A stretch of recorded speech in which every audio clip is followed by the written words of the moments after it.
du Père qui nous crée, au nom du Fils qui nous sauve, au nom du Saint-Esprit qui nous sanctifie. Viens, Esprit Saint, en nos cœurs, afin qu'il voie ce qui est de Dieu. Viens, Esprit Saint, en nos esprits, afin que nous sachions ce qui est de Dieu. Viens, Esprit Saint, en nos âmes, afin que nous soyons tout à Dieu. Sanctifie tout ce que nous pensons, ce que nous disons, afin que tout soit à la gloire de Dieu. Que l'Esprit Saint et la Vierge Marie soient toujours présents en nos cœurs et en nos âmes, afin qu'ils puissent former Jésus-Christ en nous. Alors bien le bonjour à chacune et à chacun. Nous sommes vraiment très heureuses de nous retrouver pour cette nouvelle méditation en ce premier samedi du mois de mars à Banneux. Et si vous vous rappelez, la fois passée, donc au mois de février, premier samedi du mois de février, nous avions déchiré le voile du tome 25 des écrits de Luisa Picaretta. Et le titre inspiré que nous avons posé comme un sceau sur ce tome est « Voici, je fais toutes choses nouvelles ». C'est tiré du livre de l'Apocalypse au chapitre 21, verset 5. Et le fil conducteur de la méditation du mois de février était la parole de Dieu. Nous nous étions donc mis à l'écoute de cette parole de Dieu et premièrement, plus particulièrement à l'écoute d'abord de la parole du Père dans le fiat de la création, où Jésus nous raconte que dans la création, c'est la divine volonté qui a parlé et qui a opéré. Et c'est la divine volonté qui a parlé et qui a ordonné. Donc on peut dire que cette création nous dit quelque chose de Dieu, nous révèle le Père. Et Jésus nous disait, donc la fois passée, que cette création était une armée divine, unie, inséparable, où chaque chose est à la place que Dieu lui a donnée et fidèle dans sa fonction. Il nous disait aussi que la création était comme un orchestre céleste, était un orchestre céleste qui formait le plus beau des concerts qu'aucune musique terrestre ne pouvait imiter. Et puis il nous a parlé de la création de l'homme. Jésus nous révélait que c'était un homme qui parle, un petit Dieu. C'était l'écho de la Sainte Trinité. Et il nous racontait la voix du Père lors de la naissance de l'homme, où le Père avait placé ses je t'aime dans toute la création. Et il nous parlait de la réponse du Fils, la réponse d'amour que le Fils donnait au Père, où le Fils plaçait également tous les je t'aime dans toute la création. Il y avait comme un murmure de je t'aime, d'amour, d'échange entre le Père et le Fils, entre Dieu et l'homme. Et Jésus nous disait que entre ce Père et ce Fils, il y avait une seule volonté. C'était une vie dans cette divine volonté. Et puis, il nous racontait comme ce discours d'amour a été interrompu par la volonté humaine. Donc l'homme est sorti de cette unité de la divine volonté pour vivre dans sa propre volonté et il a interrompu le discours, ce discours d'amour entre le Père et le Fils. Et Jésus nous parlait de la souffrance de Dieu, des larmes de Dieu, en voyant cette créature qui était sortie si belle de ses mains créatrices et ce qu'elle était devenue aujourd'hui, donc un homme, il parlait d'un homme de petite taille, mal nourri, mal famé, et donc il nous parlait de sa souffrance, de sa tristesse face à cet homme défiguré. Et puis, le chapitre suivant, nous avions parlé de la nouvelle création. C'est le titre de ce tome que nous avons mis « Voici, je fais toutes choses nouvelles ». Cette nouvelle création qui commence par la parole du Verbe. Donc nous nous étions mis à l'écoute de cette parole du Verbe dans le fiat de l'incarnation, dans le fiat de la rédemption. Et Jésus nous disait « Verbum » signifie parole, et c'est la divine volonté qui s'incarne pour venir chercher l'homme perdu. Et nous avions relevé 2 points, la circoncision, où Jésus nous disait par cette cruelle blessure, c'était l'ouverture de la porte à la volonté humaine pour rentrer de nouveau dans la divine volonté. Et puis nous avions parlé de l'arbre de vie, où Louisa voyait un arbre de vie, et à l'intérieur de l'arbre il y avait la croix de Jésus qui était cachée sous la lumière que les fruits de l'arbre faisaient. Donc les fruits qui étaient les vérités que portait cet arbre de vie. Ces fruits qui brillaient de 1000 feux, qui émanaient de lumière, et cette lumière était si forte qu'on pouvait à peine voir la croix de Jésus à l'intérieur de l'arbre. Donc circoncision et l'arbre de vie. Ensuite, nous avions parlé de la parole de l'Esprit Saint dans le fiat voluntas tua, sur la terre comme au ciel, où Jésus nous révèle qu'il a recommencé à parler avec les vérités qui sont sur cet arbre de vie, ces vérités qui sont contenues dans le livre du ciel. Et chaque vérité, nous disait Jésus, est une vie divine qui provient du sein de Dieu, et qui vient prendre naissance dans notre âme. Et chaque vérité apportait un bien distinct à notre âme. Et si l'âme fait de la place pour recevoir ces vérités, ces vérités vont prendre vie dans les tréfonds de notre être. Ce qui va renouveler l'homme, nous disait Jésus. L'homme va renaître de l'eau et de l'esprit. Et puis nous arrivions au dernier chapitre, le royaume du divin fiat, où Jésus nous dit que c'est la plus belle époque de tous les siècles. Et ce seront les plus belles pages de notre vie, ce que nous allons vivre si nous le voulons. Et puis, nous avons terminé la méditation au mois de février, mais nous nous sommes rendus compte que dans le tome 25, il restait beaucoup de vérités qui n'avaient pas été exploitées.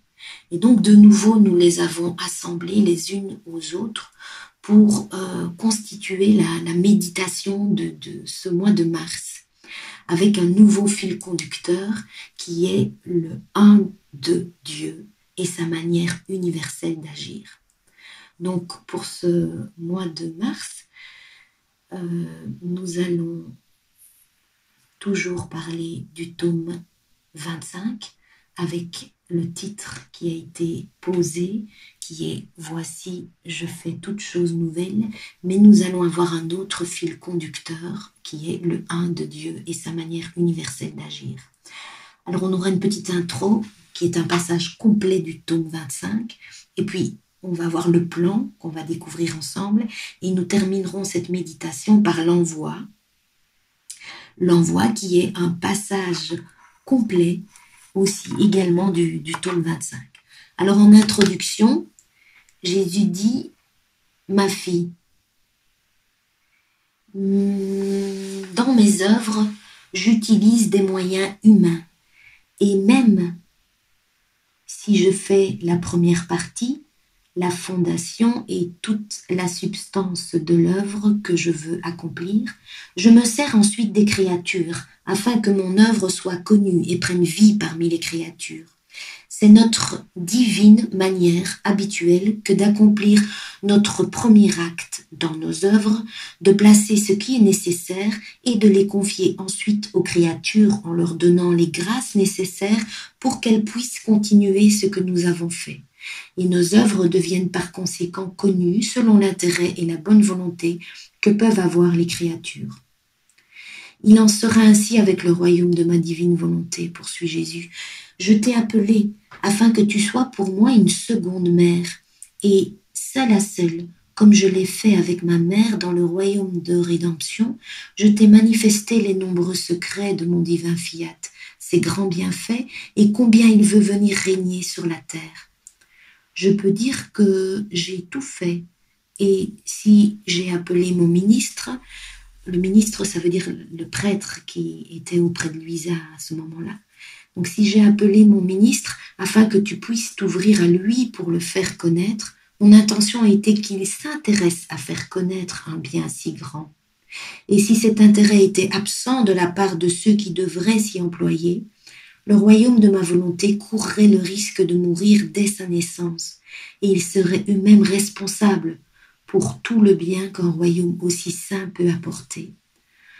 Ou ils mériteraient qu'en les mettant de côté, j'appelle d'autres proclamateurs et propagateurs des connaissances de mon divin fiat. Tant que je n'en trouverai pas qui auront à cœur de faire connaître ces connaissances plus que si c'était leur vie même, le royaume de ma volonté ne pourra avoir ni commencement ni vie sur terre. Et donc nous commençons, après cette introduction, le premier chapitre qui est le un de Dieu et sa manière universelle d'agir dans le fiat de la création, dans la création. Ce un de Dieu, donc cette unité de Dieu, bien qu'il y ait trois personnes, le Père, le Fils et le Saint-Esprit, unis dans une seule, unique divine volonté, le un de Dieu. Et Jésus dit, Dieu est l'être surnaturel et il est un. Et parce que un est le Dieu de tous, il se donne à tous, il les enveloppe tous, il est partout, il fait du bien à tous et il est la vie de tous. Donc le un de Dieu est lié à la manière universelle dont Dieu agit dans la création. Le un de Dieu. Et pour nous aider, il prend l'exemple du soleil dans l'ordre naturel. Du haut de sa sphère, il nous dit un est son acte de lumière et comme il possède l'unité de lumière donnée par son créateur, bien que son acte soit un, ses effets de lumière sont innombrables. Donc l'acte de lumière du soleil est un, mais les effets que la lumière va donner à toutes les créations est multiple. Ces effets sont multiples sur le papillon, sur l'herbe, sur les arbres, les fruits, sur l'homme. Et Jésus poursuit en disant « Mais ma fille, regarde, tout ce qui sert à l'ensemble de la famille humaine de manière universelle est toujours seul. Les autres choses, celles qui ne servent pas de manière universelle, sont multiples. Le ciel est un et s'étend par-dessus toutes les têtes. L'eau est une et par conséquent elle se donne à tous. Et même si elle semble divisée en fontaines, mers et puits, d'où qu'elle vienne, elle possède une seule et unique force. La terre est une et s'étend sous les pieds de tous. Le soleil est un, on vient de le voir, et il sert de lumière pour tous. Et il poursuit en disant « Mon fiat produit avec un seul acte, un acte unique, de nombreux effets qui soutiennent la création tout entière. Son acte est la vie qu'il donne pour former chaque chose créée. Et les effets sont la nourriture qu'il administre comme autant d'aliments différents pour chaque chose afin de les conserver fraîches et belles tout comme il les créa. Il continue en disant « Ma divine volonté est ainsi le soutien, la nourricière et la vivificatrice de toute la création. » le un de Dieu et sa manière universelle d'agir. Et on va voir que c'est la même chose pour la création de l'homme. Jésus nous dit, Adam fut le premier soleil humain revêtu de notre volonté. Et ses actes étaient plus que des rayons de soleil qui, en s'étendant et en se répandant, devaient revêtir toute la famille humaine. Jésus dit, mon Fiat a créé en Adam toutes les autres créatures. Tous ses descendants devaient tirer de lui leur origine.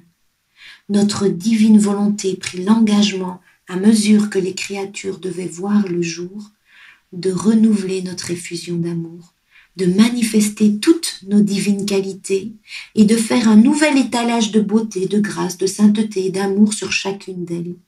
Chaque créature devait alors être pour nous l'occasion de fêter une nouvelle venue et l'heureux événement qui venait agrandir la famille céleste.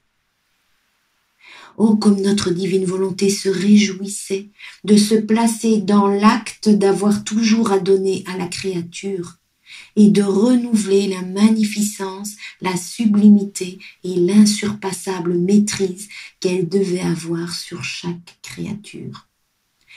Et tous devaient avoir la vertu de former leur propre soleil, sans sortir des limites du premier soleil.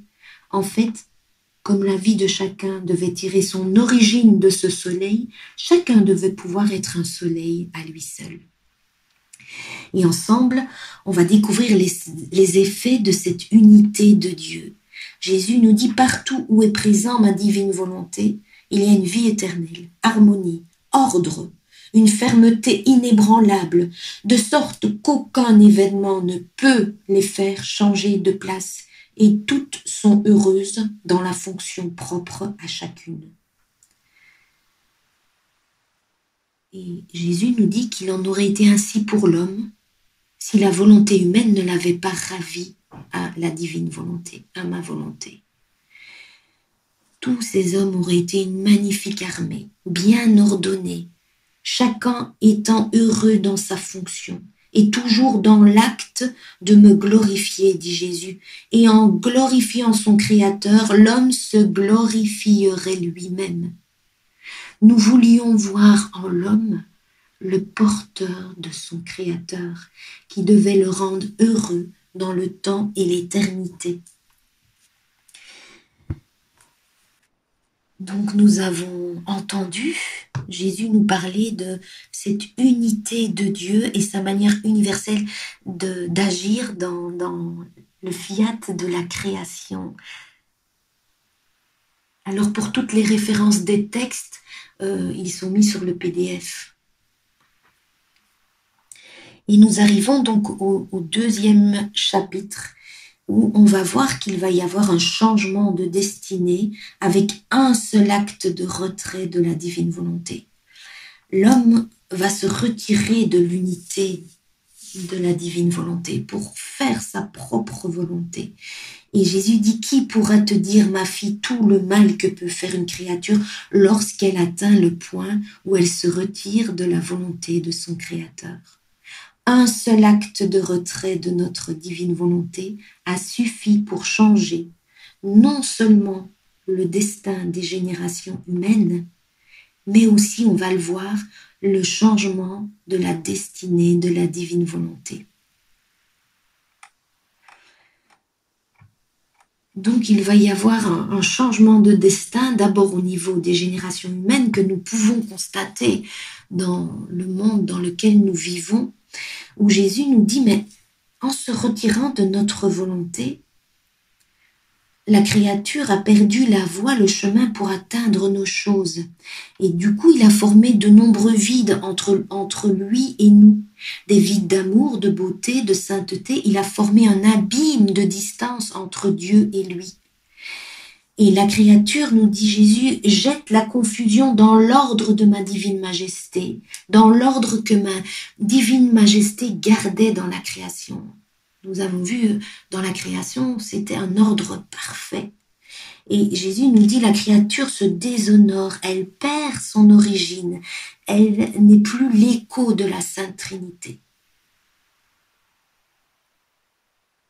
Donc changement de la destinée des générations humaines et changement de destinée de la divine volonté. Et Jésus nous explique, il dit, si Adam n'avait pas péché, s'il ne s'était pas retiré de ma divine volonté, je serais venu sur terre. Mais sais-tu comment? Plein de majesté, comme lorsque je suis revenu de la mort. Le Verbe éternel, qui est la volonté même du Père céleste, allait venir sur terre, glorieux, triomphant et dominant, accompagné visiblement par son armée angélique que tous devaient voir, couronné roi et avec le sceptre du commandement, pour être roi et chef de la famille humaine, afin de donner aux créatures le grand honneur de pouvoir dire « Nous avons un roi qui est homme et Dieu ». Et votre Jésus ne devait pas venir du ciel pour trouver l'homme infirme, car ne s'étant pas retiré de ma divine volonté, aucune maladie, que ce soit du corps ou de l'âme, ne devait exister. Il devait venir pour trouver l'homme heureux, saint, avec la plénitude des biens avec lesquels ils avaient été créés. Mais, parce qu'il a voulu faire sa volonté, il a changé notre destinée. Et comme il était décrété que je devais descendre sur terre, et lorsque la divinité décrète, personne ne peut la mouvoir, je n'ai fait que changer la manière et l'apparence. Mais je suis bien descendu, sous les dehors les plus humbles, pauvre, sans apparence de gloire, souffrant et pleurant, chargé de toutes les misères et souffrances de l'homme. La volonté humaine m'a fait venir pour trouver l'homme malheureux, aveugle, sourd et muet, chargé de toutes les misères. Et moi, afin de les guérir, je devais les prendre sur moi. Et pour ne pas les effrayer, je devais me montrer comme l'un d'eux, devenir leur frère et leur donner les médications et les remèdes dont ils avaient besoin. Donc voilà, ce point 2 où nous avons entendu Jésus qui nous parlait le changement de destinée avec un seul acte de retrait de la divine volonté. Et ce changement de destinée des générations humaines et également de la venue du Verbe éternel. Ce Verbe éternel qui est la volonté du Père et qui, au lieu de venir glorieux, triomphant avec son armée angélique, est venu pauvre, sans gloire, souffrant, pleurant, portant toutes nos misères.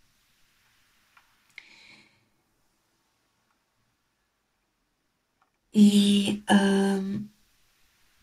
nous allons voir maintenant au chapitre 3 le un de Dieu et sa manière universelle d'agir dans l'acte de renouveler les prodiges de la création.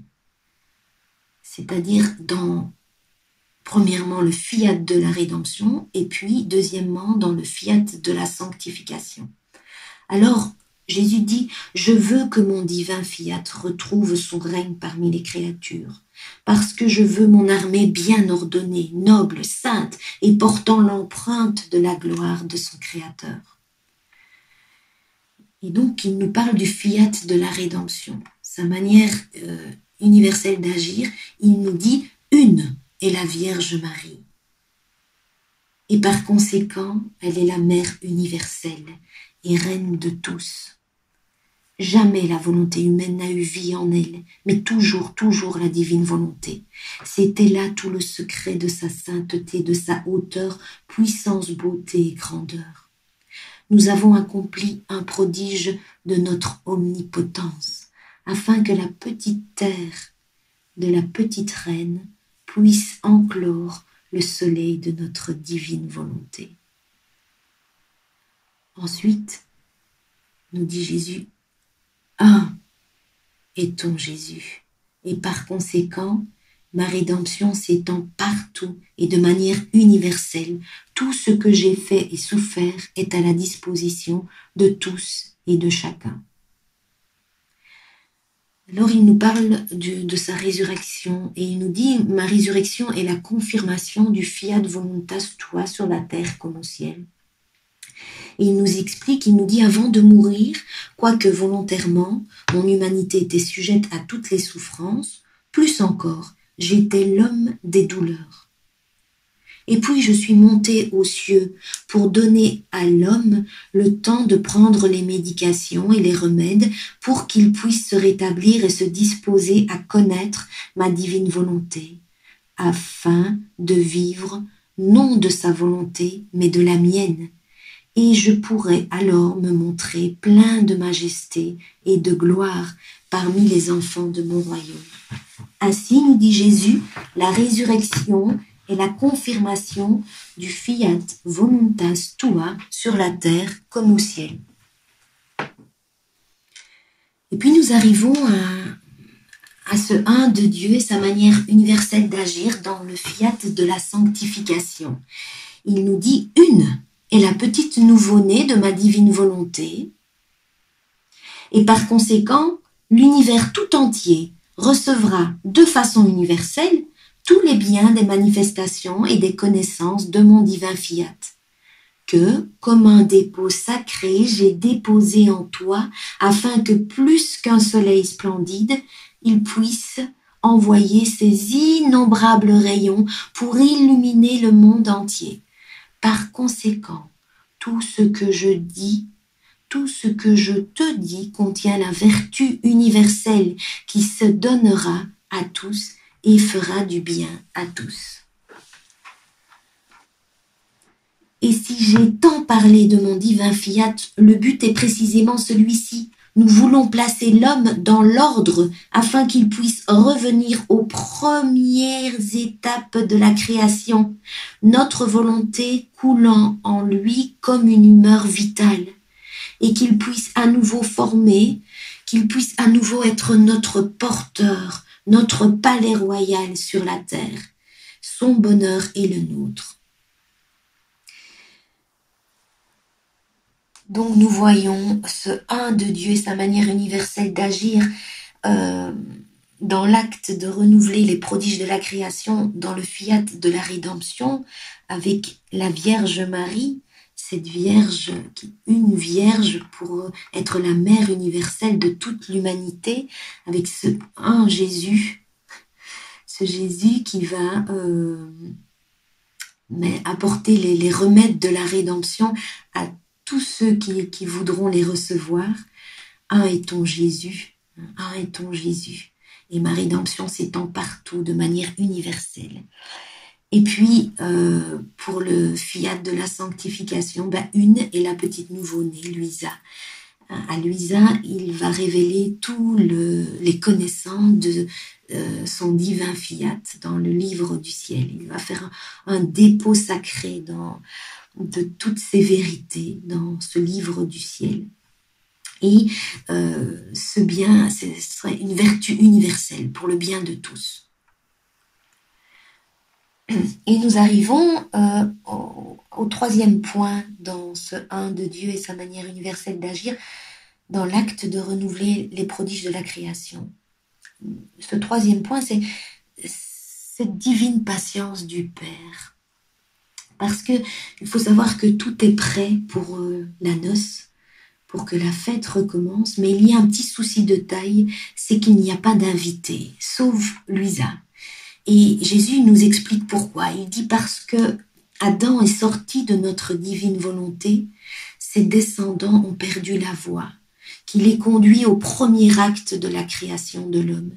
Et bien que notre divine volonté ne se soit pas arrêtée, car lorsque nous décidons d'accomplir un acte, personne ne peut nous mouvoir, et donc notre volonté reste toujours dans l'acte de renouveler les prodiges de la création. Mais le problème, nous explique Jésus, c'est qu'elle ne trouve personne sur qui les renouveler.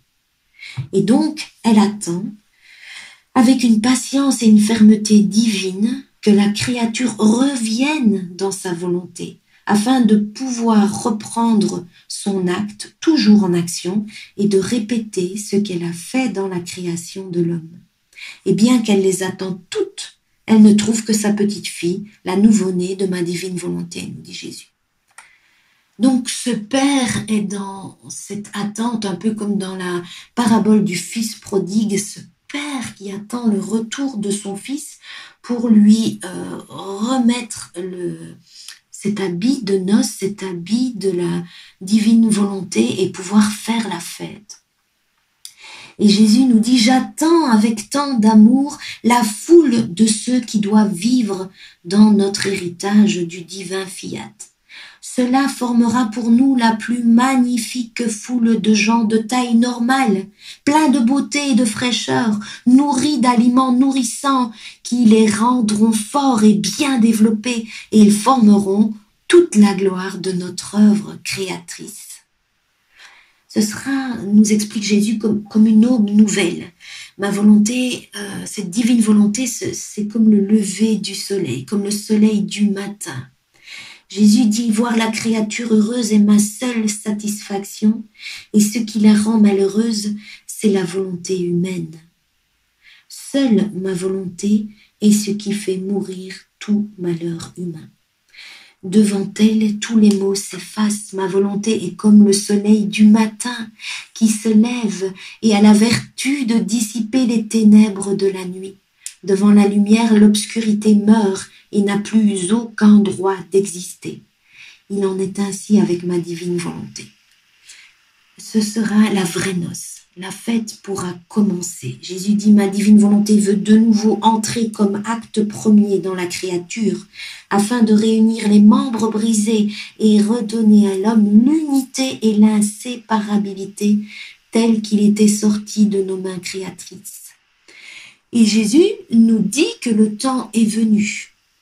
Notre amour s'accroît et veut déborder, et il veut mettre en route notre divine volonté pour régner parmi les créatures, afin de restaurer belle et gracieuse notre œuvre, tout comme elle est sortie de nos mains créatrices.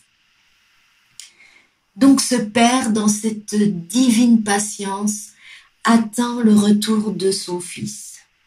Et on va voir que tout dépend du Fils.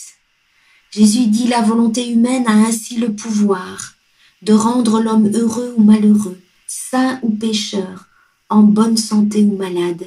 Si l'âme, nous dit Jésus, décide de toujours faire ma divine volonté et de vivre en elle, elle changera sa destinée. Ma divine volonté se jettera sur la créature, lui donnera le baiser de création. Elle changera son apparence et sa manière. En la serrant sur son sein, elle lui dira « Oh, mettons tout de côté. Les premiers temps de la création sont revenus pour toi et pour moi. Tu vivras dans notre maison comme notre fille dans l'abondance des biens de son Créateur. » Donc tout est prêt pour la fête. Il ne manque plus que le retour du Fils et on voit que cela dépend de nous, que nous pouvons changer la destinée, rendre l'homme heureux ou malheureux.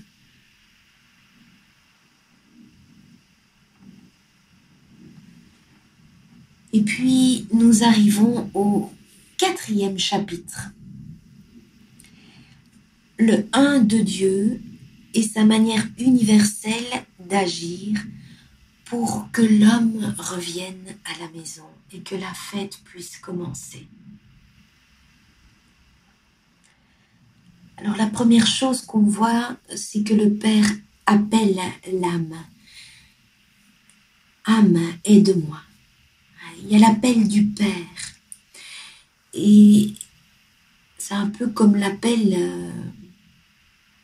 dans la parabole des ouvriers de la dernière heure où il va appeler les âmes à venir travailler dans son champ.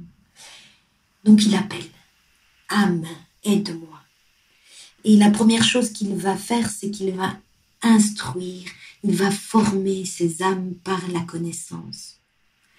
Alors ici, Jésus nous explique la différence entre l'âme qui vit dans la divine volonté et l'âme qui vit dans la terre de sa volonté humaine. Il dit, l'âme qui vit dans ma volonté, elle fait descendre non seulement le soleil de ma divine volonté dans son âme, mais le ciel tout entier. Et avec ce soleil, elle possède le jour éternel. Et cette lumière a la vertu de mettre l'obscurité en fuite. Avec ce soleil, nous dit Jésus, la nuit des passions, de la faiblesse, des misères, de la froideur, des tentations ne peut pas être là. Et si ces nuits voulaient s'approcher pour former les saisons dans l'âme, ce soleil darde de ses rayons et fait fuir toutes les nuits en disant « Je suis ici et cela suffit ». Mes saisons sont des saisons de lumière, de paix, de bonheur et de floraison éternelle. Cette âme, dit Jésus, est porteuse du ciel sur la terre. Par contre, l'âme qui vit dans la terre de sa volonté humaine, c'est-à-dire celle qui ne fait pas ma divine volonté, ne vit pas en elle. Dans son âme, il fait plus souvent nuit que jour. Elle est sujette aux saisons et aux longs jours de pluie qui la troublent et la fatiguent, ou aux longues sécheresses. Et le soleil même de ma divine volonté, parce qu'il ne vit pas en elle, n'est pas libre de lui donner tout le bien qu'il possède. Et Jésus nous donne l'exemple comme le soleil et la terre. Il dit, le soleil va éclairer une partie de la terre, et puis lorsque la terre tourne, cette partie-là est dans l'obscurité. Et donc même si le soleil continue à briller, la terre qui est dans l'obscurité ne reçoit plus la lumière du soleil. Et donc Jésus nous dit, il faut que ce soleil du divin fiat vive dans l'âme, soit la vie de l'âme. Et il dit, comme ça, ce soleil de la divine volonté, puisqu'il vit dans l'âme, est libre de donner le bien qu'il possède. Et il n'y aura plus de saisons, ou alors c'est des saisons, comme il dit, des saisons de paix, de lumière, de bonheur, de floraison. Donc nous ne serons plus sujets aux longs jours de pluie qui nous fatiguent, aux sécheresses. Et Jésus dit à Luisa, mais vois-tu ce que signifie posséder ma divine volonté? C'est posséder la source de vie, de lumière et de tous les biens. Celle qui est fille de ma volonté est en possession du jour éternel qui ne connaît pas de nuit. Tout est lumière pour l'âme qui vit dans ma volonté. C'est bien son lumière, beauté, joie et bonheur. Avec l'âme qui vit dans ma divine volonté, c'est plus que de faire descendre le soleil sur la terre. C'est plus que de faire descendre le soleil sur la terre.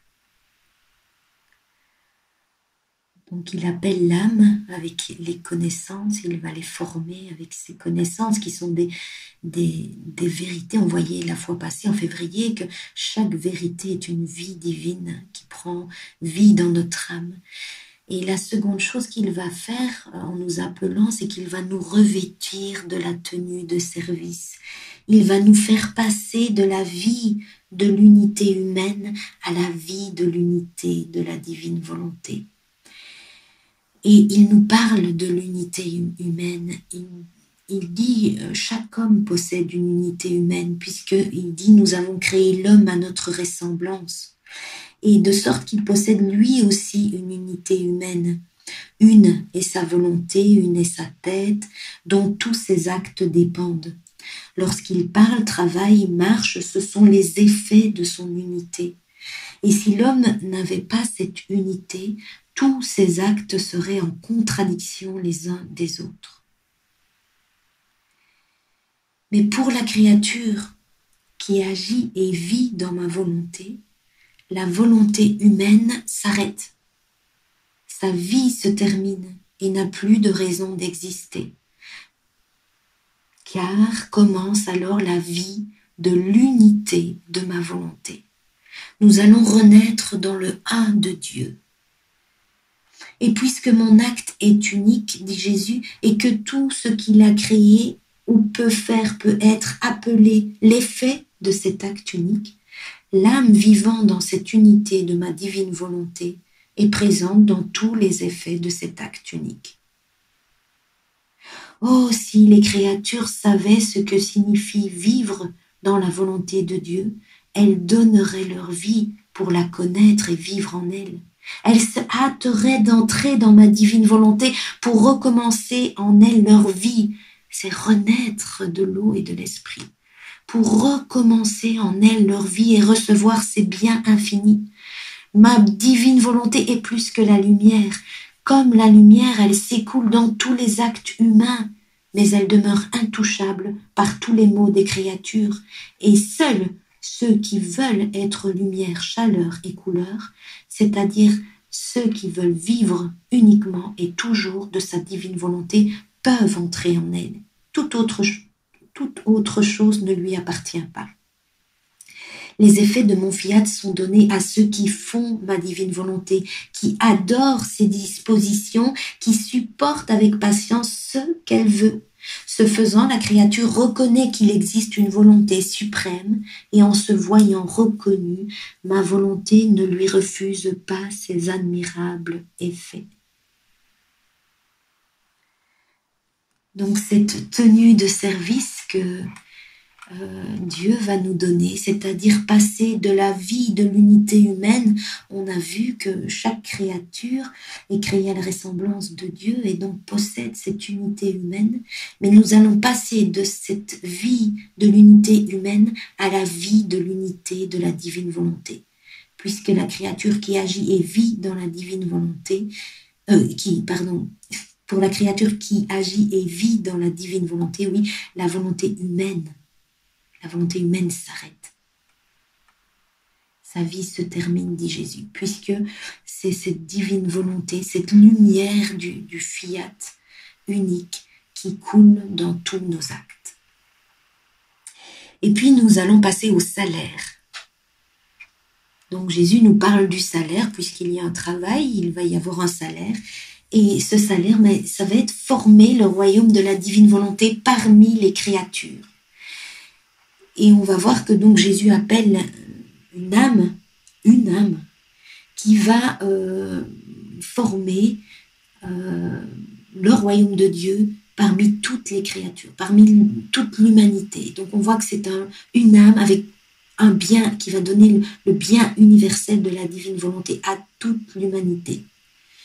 On voit encore ce un de Dieu et sa manière universelle d'agir. Et Jésus dit, là où règne ma divine volonté, elle a son ciel et possède la vertu de kidnapper le ciel sur la terre et la terre dans le ciel, et de ne plus former qu'une seule chose. Le un de Dieu. Une seule âme vivant dans la divine volonté peut mouvoir le ciel et la terre et s'élever jusqu'à nos genoux paternels pour nous arracher un si grand bien qui est le fiat voluntas tua sur la terre comme au ciel. Donc, former le royaume de la divine volonté parmi les créatures, ça va être le salaire. Un deuxième salaire, c'est que nous allons être propriétaires de Dieu et de tous ses biens. En donnant notre volonté à la créature, nous la rendons propriétaire de nous-mêmes, dit Jésus, et nous nous mettons à sa disposition. Ce n'est pas une volonté humaine qui nous domine, mais notre propre volonté qui s'est déplacée dans la créature. En donnant notre volonté à la créature et celle-ci, la recevant comme sa propre vie. Ça, c'est vraiment la noce. En donnant notre volonté à la créature et celle-ci, la recevant comme sa propre vie, le fiat. Oui, nous le voulons. Nous voulons vivre de cette divine volonté. En donnant notre volonté à la créature et celle-ci, en la recevant comme sa propre vie, elle entre dans notre champ divin et en propriétaire, elle domine. Nous prenons tant de plaisir, dit Jésus, à voir sa petitesse qui contient notre volonté éternelle, être dominatrice de nos biens et même de nous-mêmes. Et que pouvons-nous refuser à notre volonté, dit Jésus? Eh bien, rien. Nous allons être imprégnés communément, comme une éponge. Jésus prend l'image d'une éponge. Nous allons être imprégnés comme une éponge de tous les biens célestes. Jésus dit partout où est présente la divine volonté, on trouve la force communicative des biens divins. Ces biens qui sont des biens de bonheur, de lumière, de force, qui sont de puissantes vagues et qui coulent sur les créatures. Et Jésus dit là où mon divin fiat est présent, les choses les plus dures deviennent douces, les souffrances se changent en joie, l'amertume en douceur, et la terre devient ciel. Celle qui vit dans notre divine volonté ressent tous les effets de nos nombreux bonheurs répandus dans la création, au point d'en être imprégnée comme une éponge. Nos bonheurs ne lui sont pas étrangers, dit Jésus, parce que son goût est purifié par notre fiat. Son goût est purifié par notre fiat et il n'est plus corrompu par la volonté humaine. Et donc, son goût et tous ses sens ont la vertu de jouir de tous les bonheurs présents dans les choses créées. Jésus explique que l'âme qui vit dans la divine volonté est comme assise à un banquet de nos bonheurs où elle se nourrit de tous les biens qui sont dans la création.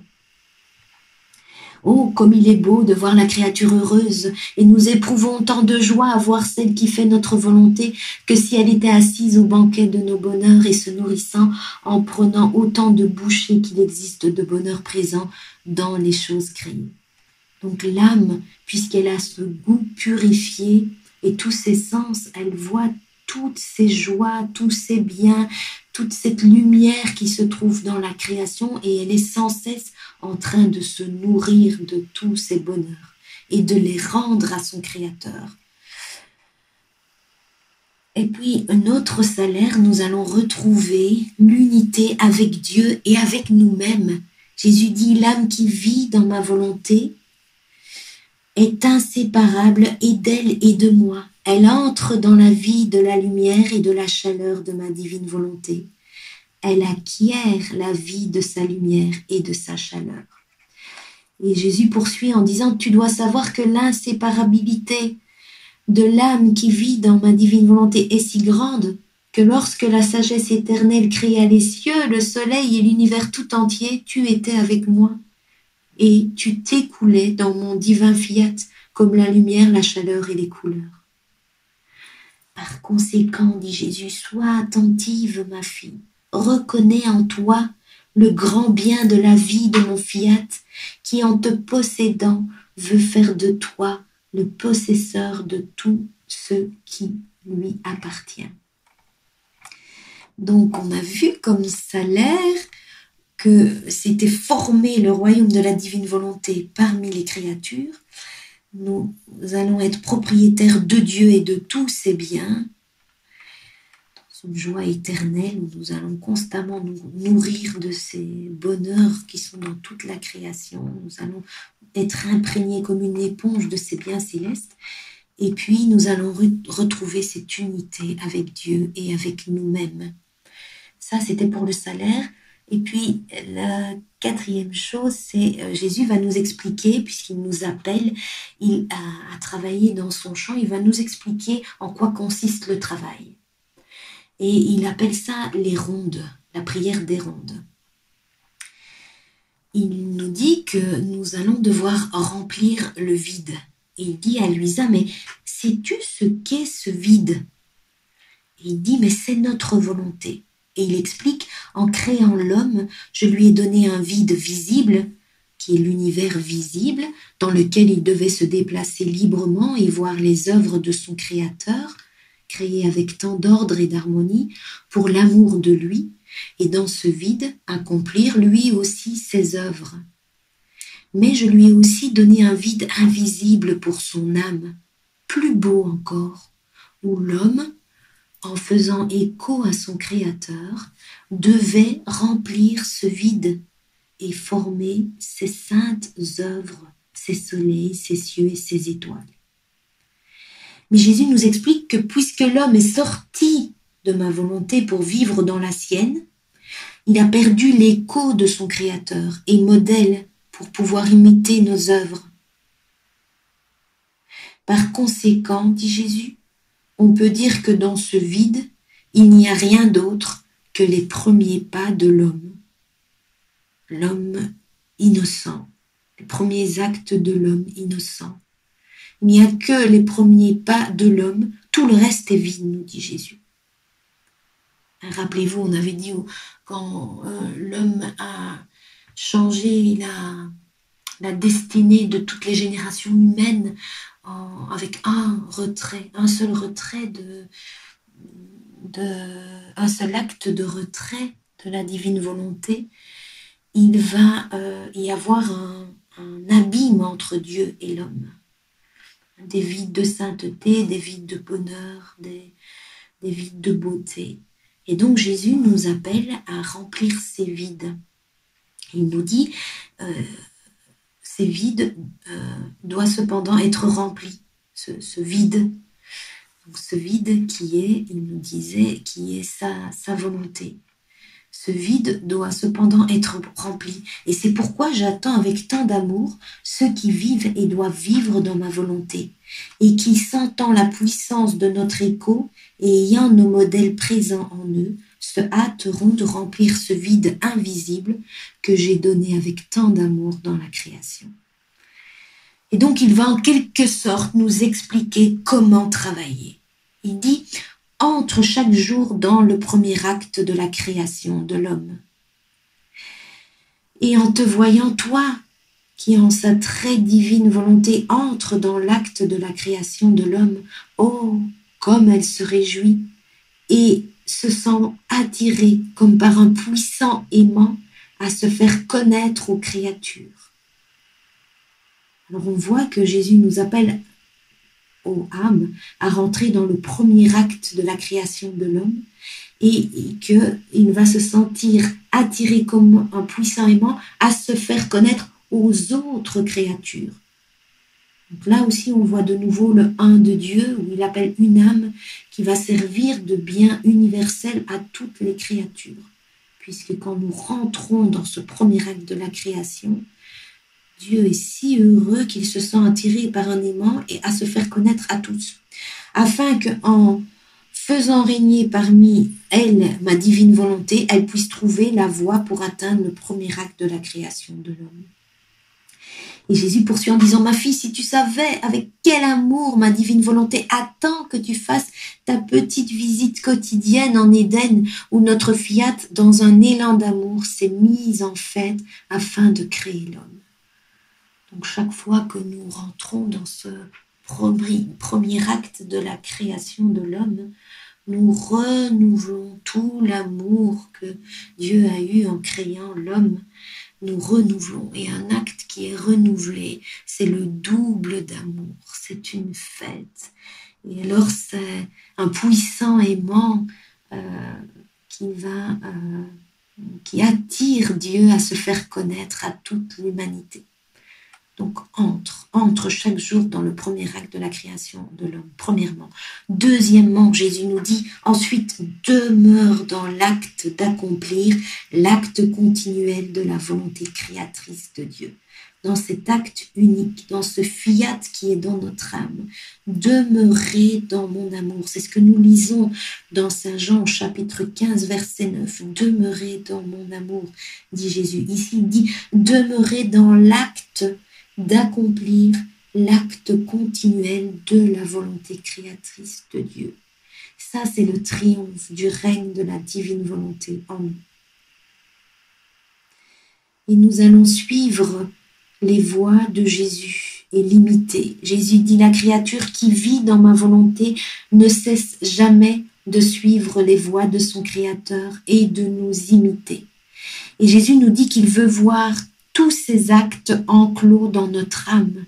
C'est ça le triomphe du règne en nous.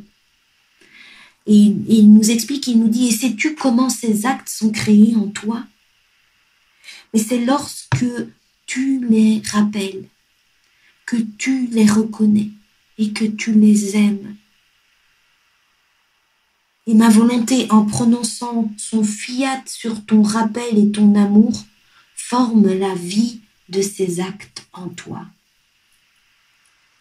Et Jésus dit, en faisant tes rondes dans les actes de mon fiat, ce sont comme de nombreuses vagues de lumière qui traversent l'esprit et que tu ressens imprégné en toi telles de multiples scènes.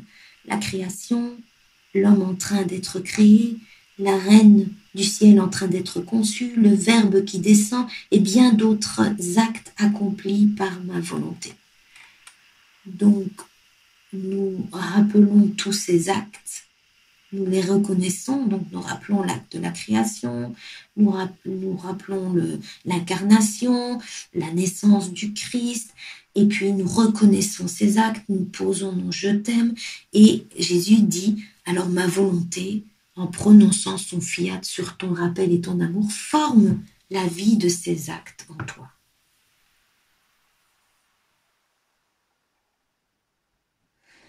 Et lorsque je te vois marcher en suivant les pas d'Adam innocent, je dis, finalement, voilà le vide de ma divine volonté qui commence à recevoir les premières conquêtes et les premières œuvres de la créature.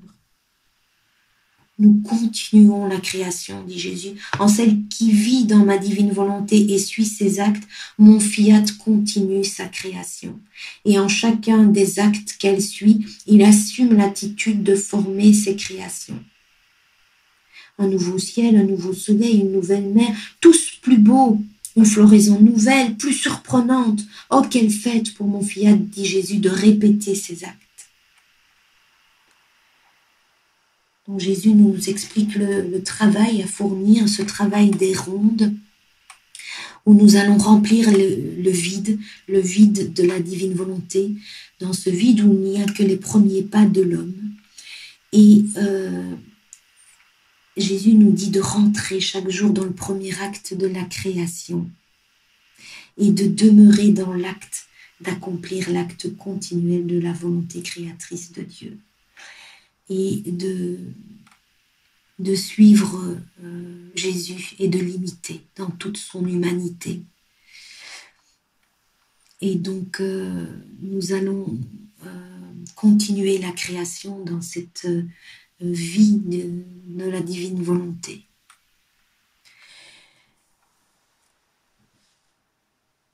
Donc ça, c'était pour l'appel du Père, ce Père qui appelle les âmes, qui va les instruire et les former par les connaissances, qui sont des vies, des vérités, des vies divines. Ensuite, il va leur donner la tenue de service, qui est cette vie dans la divine volonté. Nous allons vivre dans cet acte unique de Dieu. Et puis, il nous parle du salaire. Et puis, il nous parlait du travail des rondes. Ça, c'est l'appel du Père. Et donc, nous sommes dans le 4e chapitre, où nous voyons le un de Dieu et sa manière universelle d'agir pour que l'homme revienne dans le sein de Dieu, dans la maison du Père. Et donc, la première chose que nous avons vue, c'était l'appel du Père, où il appelle les âmes. Nous avons vu donc quand il les appelle, tout ce qu'il fait avec les âmes qui leur donnent son fiat. Et la deuxième chose, c'est que nous allons voir, puisqu'il nous appelle dans ce travail, nous allons changer d'apparence et de manière de vivre. Et il nous dit que nous allons devenir une vraie mère. Donc c'est le deuxième point dans ce 4e chapitre, l'apparence et manière d'une vraie mère. Il nous dit, celle qui fait ma divine volonté devient mère. Mon divin fiat l'embellit pour moi, la transforme et la rend féconde, de façon à lui donner toutes les qualités pour être une vraie mère. Et Jésus dit, j'exulte et je prends grand plaisir à l'appeler ma maman. Et on va voir que cette mère a la vertu de donner et de ramener à la vie. Jésus dit, la créature qui agit dans mon fiat acquiert la laine, et en soufflant avec mon fiat, Elle maintient toujours en vie ce qui fut un jour créé. Et plus encore, elle a la vertu de vivifier et de ramener à la vie les nombreux actes de ma volonté auxquels la volonté humaine a donné la mort. Donc tous ces actes qui n'ont pas été faits dans la divine volonté, cette vraie mère va pouvoir leur redonner la vie, les ramener à la vie. Et cette vraie mère va être l'écho de la Sainte Trinité. Jésus dit, notre essence, notre volonté, notre vie, notre amour et notre puissance sont un, ce un de Dieu. Et il dit, nous sommes cependant trois personnes distinctes. Et bien de la même manière, pour l'âme qui vit dans ma volonté, son cœur est un. Et en chacun de ces battements, elle forme trois actes.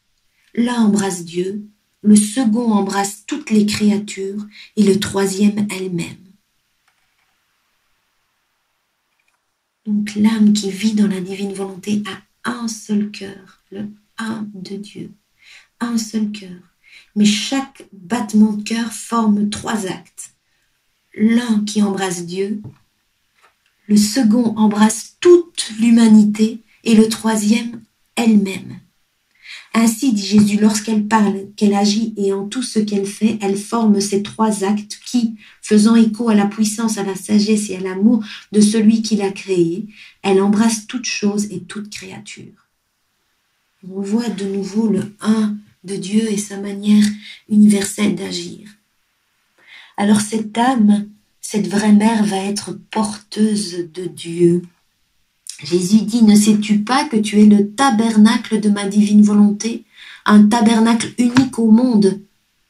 Jésus dit des tabernacles eucharistiques, j'en ai un grand nombre, mais le tabernacle de ma divine volonté, ça c'est mon tabernacle favori. Je ne me sens pas prisonnier. Je possède l'espace infini de ma volonté. Je ne me sens pas seul. J'ai quelqu'un pour me tenir compagnie éternelle. Et il explique tout ce qu'il fait. Il dit tantôt j'agis en enseignant et je te donne mes célestes leçons. Tantôt j'ai mes déversements d'amour et de peine. Et tantôt je célèbre au point de m'amuser avec toi. Je ne suis jamais seul, dit Jésus. J'ai la petite fille de ma divine volonté qui est avec moi. Je brise ma solitude et j'éprouve les pures joies que peut me donner la créature qui laisse régner en elle ma divine volonté. Tabernacle unique au monde, tabernacle favori. Cette mère, cette vraie mère qui est la porteuse de Dieu. Ô fille, je te bénis, dit Jésus, tout est bonheur pour moi lorsque je dois agir sur quelqu'un qui possède ma divine volonté. Chaque chose que je fais sur toi, en toi et avec toi, est un bonheur que je ressens, parce que je sais qu'une divine volonté a de la place pour tout ce que je veux lui donner, et la vertu de multiplier les biens que je te donne. C'est elle qui fait tout, et elle s'emploie à former autant de vies qu'il y a d'actes que nous accomplissons avec la créature en qui elle règne. Et puis en vraie mère que nous allons devenir, nous allons être la consolatrice de Dieu. Jésus dit, celle qui vit en moi peut tout me donner et user de tous les stratagèmes pour me rendre heureux et me faire sourire, même au milieu des larmes. Oh, répète pour moi cet agréable refrain, que ta volonté règne sur la terre comme au ciel. Répète-le souvent si tu veux me rendre heureux et calmer l'enfant qui pleure. Et un jour, Louisa raconte, c'était le premier jour de l'an, et elle voulait faire un cadeau à son Jésus, et elle lui demande, qu'est-ce que je peux te donner pour te rendre heureux? Est-ce que tu veux ma volonté? Et Jésus lui dit, mais ta volonté, tu me l'as déjà donnée. Et il lui explique ce qui lui fait plaisir. Il lui dit, veux-tu savoir ce que j'aimerais recevoir comme cadeau en ce jour? Tous les actes que tu as accomplis dans ma volonté durant cette année. Ces actes seront comme autant de soleil que tu disposeras autour de moi. Oh, comme je serais heureux de voir que la petite fille de ma divine volonté m'a fait cadeau des nombreux soleils de ces actes. et moi en retour je te donnerai la grâce de doubler les soleils des actes faits dans ma volonté pour que tu puisses m'offrir un cadeau plus beau et plus riche encore. Donc on voit comment on peut consoler notre Jésus en lui offrant tous nos actes que nous avons accomplis dans la divine volonté. Et puis cette vraie mère sera une guerrière. On peut voir dans notre vie une maman comme elle protège son enfant, comme elle défend son enfant. Ici, Jésus nous dit, mais cette âme qui vit dans la divine volonté est une guerrière qui défend les droits divins. Et il explique que les créatures, toutes les créatures donc, qui ne vivent pas dans la divine volonté, utilisent nos actes, donc ces actes qui transportent une voix, une pensée, une œuvre, un pas, mais pour nous offenser. Jésus dit, il les utilise pour faire des armes qui nous blessent. Et il dit, oh, ingratitude humaine, comme tu es grande. Et alors, cette guerrière, qu'est-ce qu'elle va faire? Jésus explique, celle qui vit dans notre volonté, elle va s'unir à notre acte unique. Et elle va former, en formant un acte unique de la volonté avec la nôtre, elle s'écoule avec notre acte et avec nous. Et elle se fait penser, voix, œuvre et pas de tous. Et elle forme des armes, non pour nous blesser, mais pour nous défendre, nous aimer et nous glorifier. Aussi, nous l'appelons notre guerrière qui défend nos droits. Non, avec la lumière du soleil, nous allons poser nos je t'aime avec cette chaleur qui est dans la lumière du soleil. Nous allons mettre nos je t'aime dans la pureté de l'eau. Nous allons entourer notre Jésus avec toutes ces qualités que nous trouvons dans la création pour lui communiquer tout notre amour au nom de toutes les créatures. Voilà, donc nous avons vu en ce deuxième point du chapitre 4, c'est ce que nous allons devenir, donc cette vraie mère.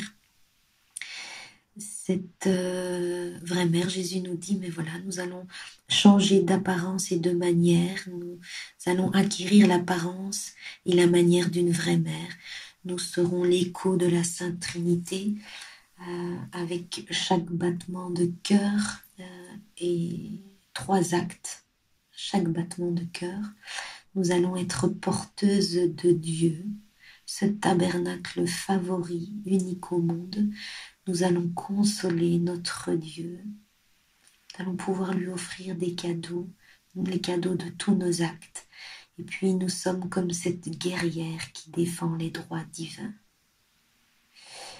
Et puis le troisième point dans ce chapitre 4, Jésus nous parle du signe, le signe qu'une âme vit dans la divine volonté. Et la première chose qu'il nous dit, c'est que cette âme a le sentiment qu'elle a la maîtrise d'elle-même. Il dit, le signe qu'une âme possède ma volonté, c'est le sentiment qu'elle a la maîtrise d'elle-même. Ses passions n'osent se présenter devant la lumière de mon fiat. Elles se sentent incapables d'agir comme si elles n'avaient pas de vie, au fait. La puissance et la sainteté de ma volonté renversent tout. Elle répand sa lumière, sa sainteté et les plus belles floraisons pour convertir les misères de la volonté humaine en une terre féconde et bénie qui ne sait plus comment produire des épines, mais uniquement des fleurs célestes et des produits mûrs et savoureux. Et la maîtrise de cette heureuse créature est si grande, nous dit Jésus, qu'elle se sent maîtresse de Dieu lui-même, des créatures et de toutes les choses créées.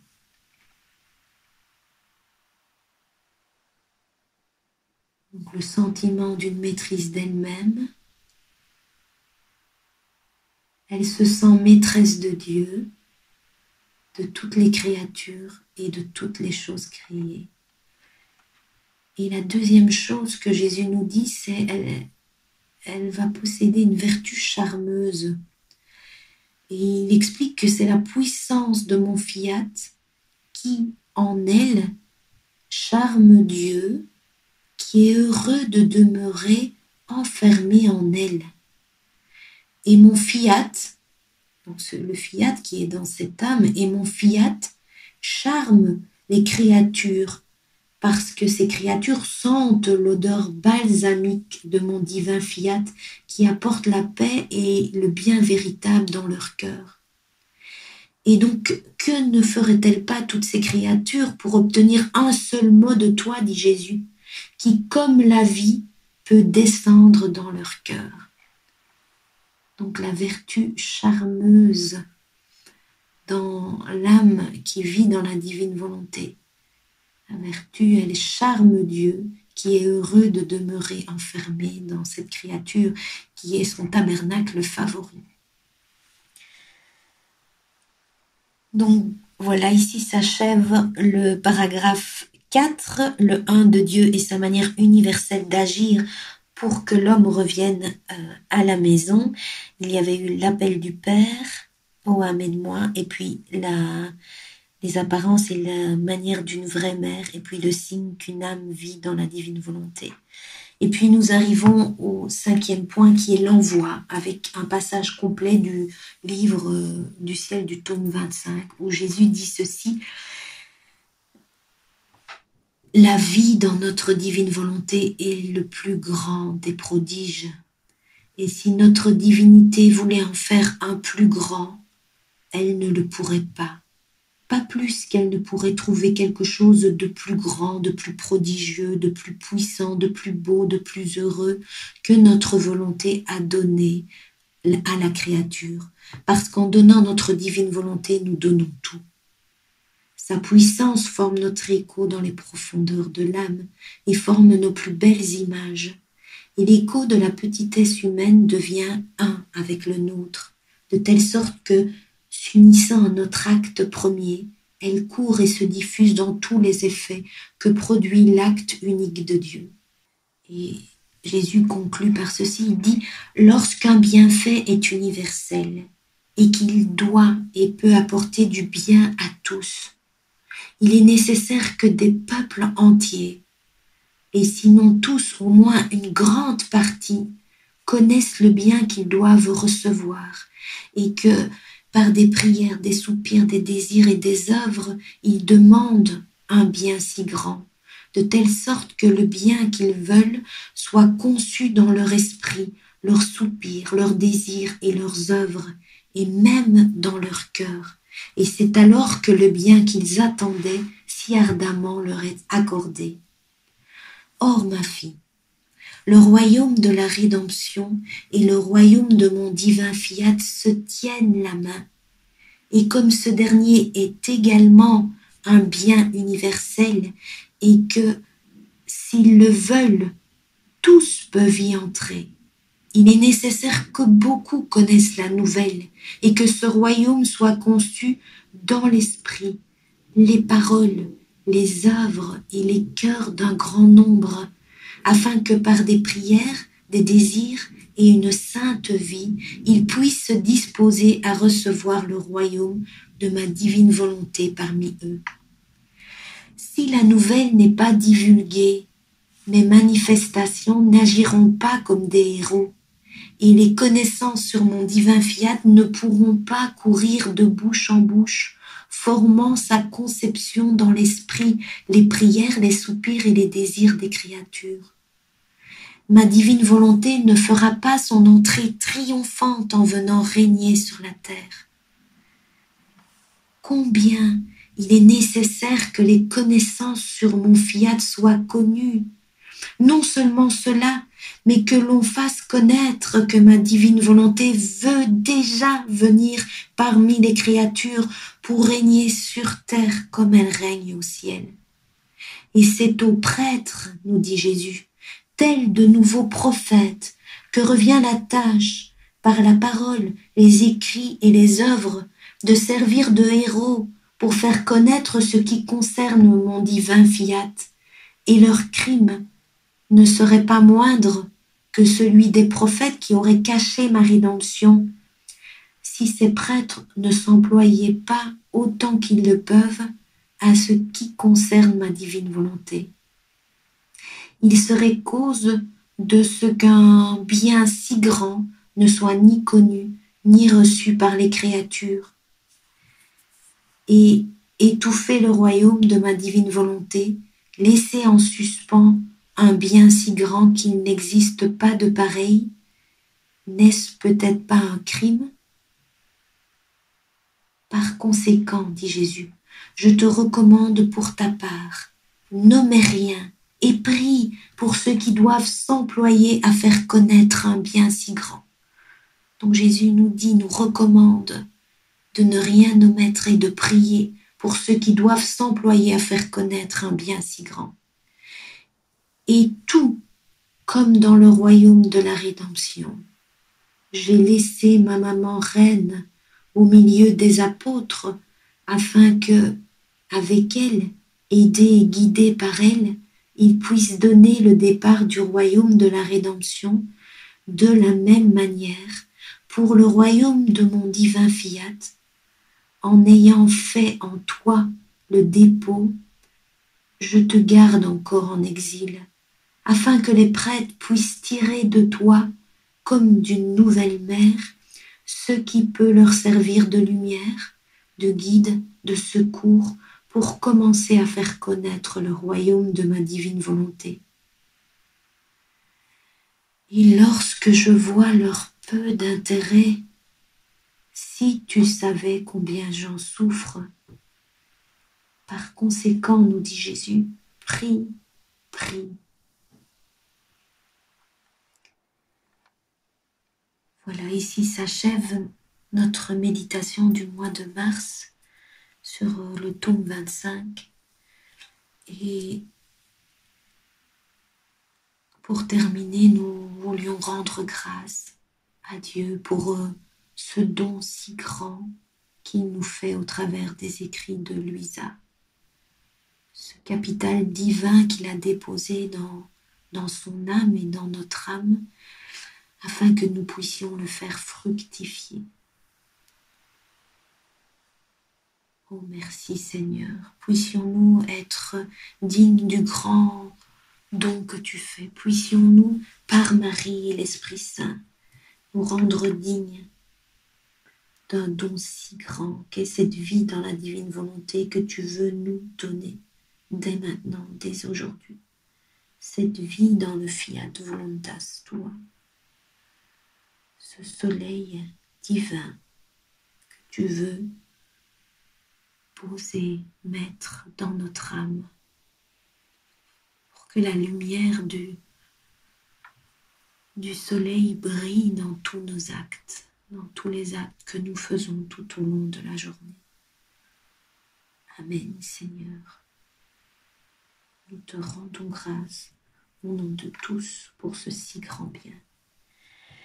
Et nous nous retrouverons la fois prochaine pour les 24 heures d'adoration pendant la semaine sainte à Banneux. Les infos vous parviendront par mail en union de prière et à très bientôt.